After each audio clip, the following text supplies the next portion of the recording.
Hallo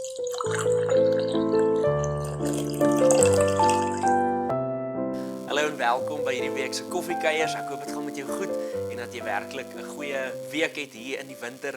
Alhoewel dit nie so 'n besonderse koue winter is nie, hoop ek dat jy nog steeds dit geniet en dat dit goed gaan.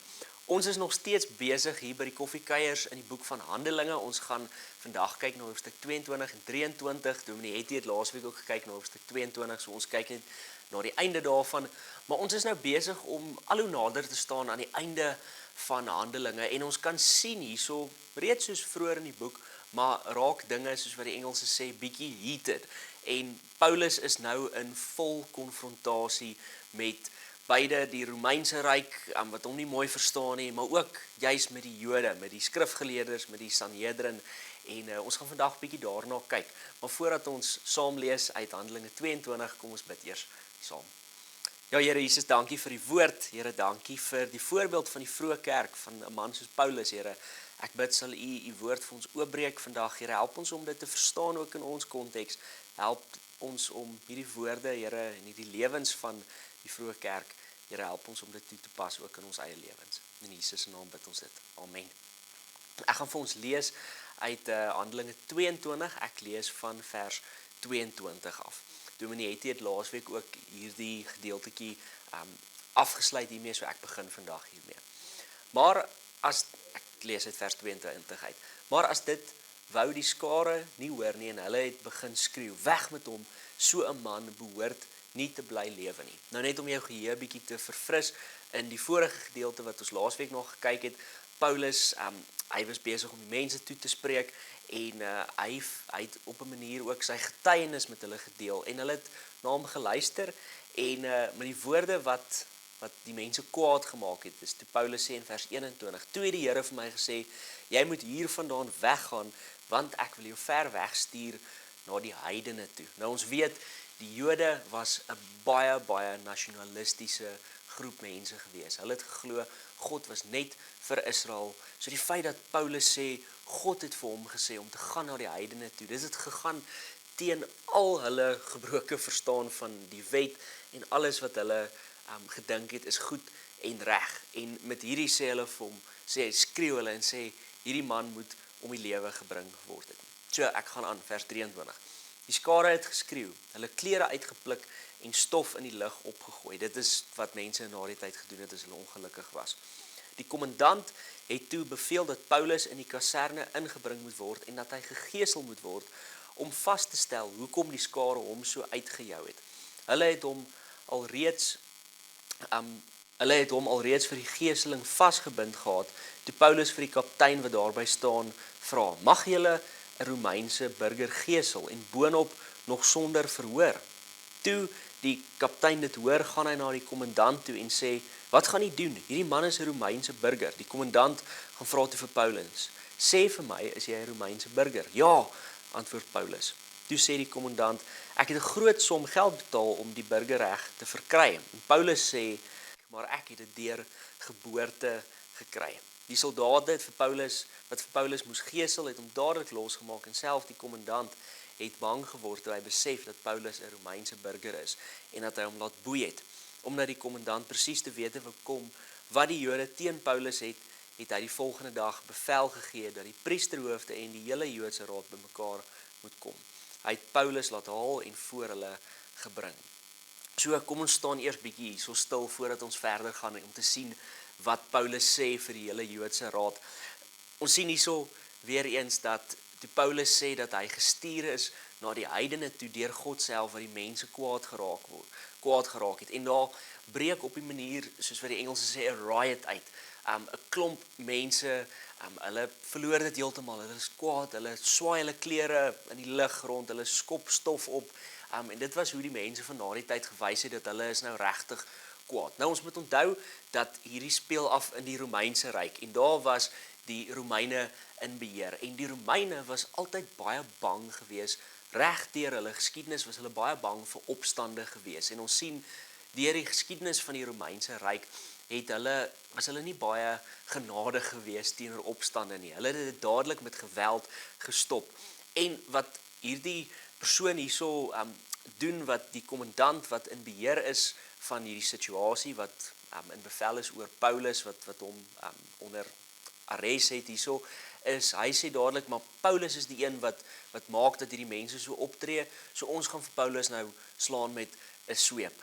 En dan trek Paulus dan speel Paulus 'n interessante kaart hierso, en hy sê vir hierdie kommandant, maar jy kan tog nie dit doen nie, ek is 'n Romeinse burger. Nou, in daardie tyd was Romeinse burgers, as jy Romeinse burgerskap gehad het, was jy gesien as op 'n ander vlak as mense wat net deel was van die Romeinse Ryk. Ons weet natuurlik die Romeinse Ryk was baie groot geweest met klomp verskillende provinsies en nie almal wat in hierdie provinsies gebly het was Romeinse burgers nie, maar mense wat Romeinse burgers was regtig mense wat anders te hanteer was. Hulle was die VIP van die Romeinse Ryk, as ons dit nou so kon sê, en hulle moes met respek hanteer word. En Paulus sê toe nou vir hierdie kommandant, maar hy's 'n Romeinse burger.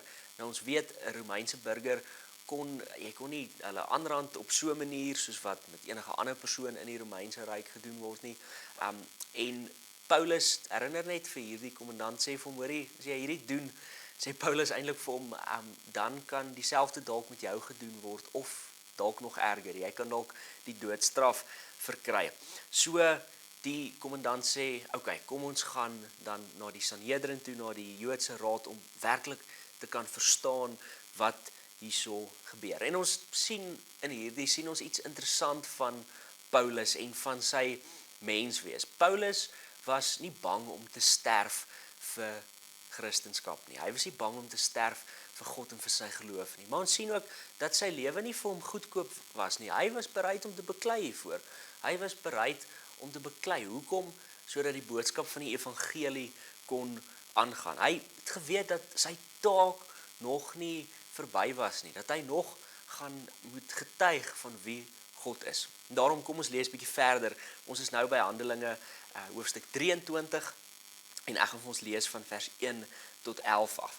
Paulus voor die Joodse Raad. Paulus het die lede van die Joodse Raad vierkantig in die oë gekyk en gesê, ons sien weer eens hierso, Paulus is bang vir geen mens nie. Broers, ek het heeltemal 'n skoon gewete oor hoe ek tot vandag toe my lewe in die diens van God gelei het. Nou, eerstens sien ons dat die feit dat Paulus hulle broers hier noem, is op 'n manier 'n uitdaging. Paulus, hy sit homself op gelyke standing met hierdie Sanhedrin. Hy sê op 'n manier vir hulle, julle is nie anders as ek nie. Ons is broers, ons is mede-Israeliete, ons is mede-Jode. En dit was heeltemal ongepas om hulle toe te spreek as broers.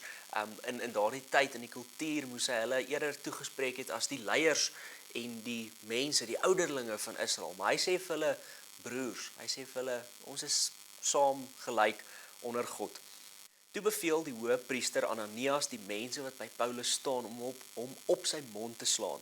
Daarop sê Paulus vir hom, God sal jou slaan, jou skynheilige. Jy sit hier om my volgens ons wet te verhoor, maar in stryd met die wet beveel jy dat ek geslaan moet word. Die mense wat by Paulus staan, sê te vir hom, skel jy die hoëpriester van God uit? Daarop antwoord hy, ek het nie geweet dat hy die hoëpriester is nie, broers. Dit is soos daar geskrywe staan, jy mag nie 'n leier van jou volk beledig nie. Ons gaan eers gou 'n bietjie hierso stil staan. Nou, daar's verskillende teorieë oor of Paulus werklik geweet het dat Ananias wat daar met hom gepraat het, wat beveel het dat hy geslaan moet word, dat Paulus geweet het of hy die hoëpriester is. Maar wat vir my interessant is, wat ek raak gelees het hier in my navorsing, is dat Paulus waarskynlik heeltemal geweet het dat Ananias die hoëpriester was. Maar hoekom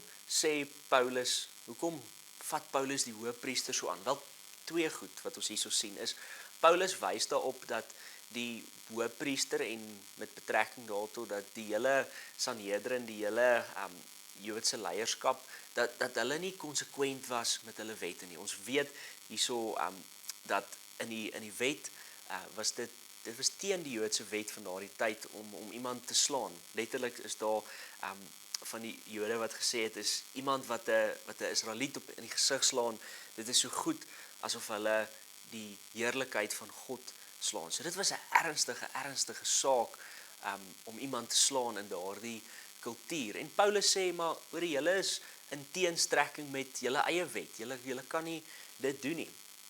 En dan sien ons natuurlik in Eksodus 22 vers 28 staan daar dat jy nie teen God en teen die leiers wat hy aangestel het, dat jy nie sleg van hulle mag praat nie. En so hoekom spreek Paulus hierso Ananias as die hoëpriester aan?